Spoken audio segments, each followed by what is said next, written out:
Erdogan sulmon sërish Netanyahu, fati i tij do të jetë i njëjtë me atë të tiranëve të tjerë në histori.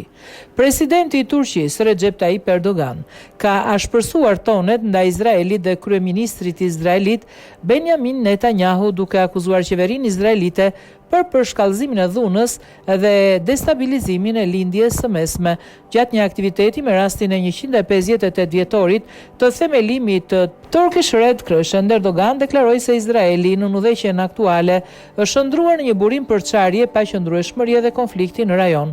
Presidenti turk u shpreh se ata që sipas tij po nxisin gjakderdhjen dhe kaosin në lindjen e mesme do të përballen me përgjegjësi për veprimet e tyre.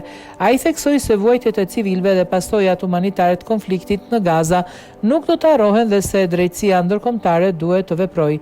Në deklaratat e tij Erdogan përdori dhe krahasime historike, duke paralajmëruar se udhëheqësit që ndjekin politika autoritare dhe të dhunshme mund të përballen me të njëjtin fat si tiranët e skaluarës.